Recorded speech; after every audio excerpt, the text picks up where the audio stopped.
Some of Louisville's first responders are getting new training this week. The goal is to improve how they deal with violent offenders, drug users, and people struggling with mental illness. As Ann Bowden explains, it starts with a look at themselves.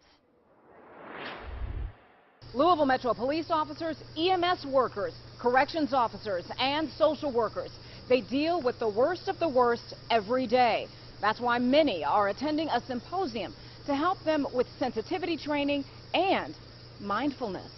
We deal with people at their worst, and unfortunately, as much as we try not to take our job home, it is difficult. Murder, traffic fatalities, violent inmates, drug-induced assaults, and people struggling with mental illness.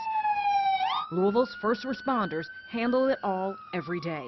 What follows for many is fatigue, burnout, depression, anger, and inability to decompress. The men and women of Louisville Metro Corrections are exposed to an environment on a daily basis that is just negative to the extreme. That's why many first responders attended this Mindfulness and Corrections Symposium. So we're giving people skills to take better care of themselves, which is also going to help them be more effective in their communications with others and with the people that they're working with.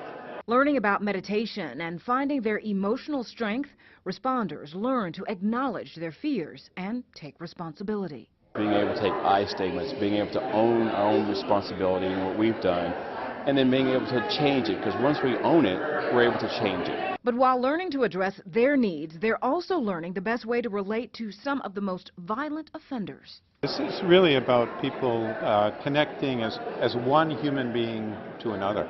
These responders learn to consider someone's feelings of disrespect, broken trust, discrimination, or history of abuse. So many of these situations get out of hand because people have a sense that they're not being listened to, especially young people. So to develop that kind of skill, again, is very helpful. With the symposium and the twofold training, these departments that serve the city are hoping to improve the city and themselves. Ann Bowden, WLKY News. The symposium wrapped up this afternoon. It was put on in part by the Mayor's Compassionate City Initiative.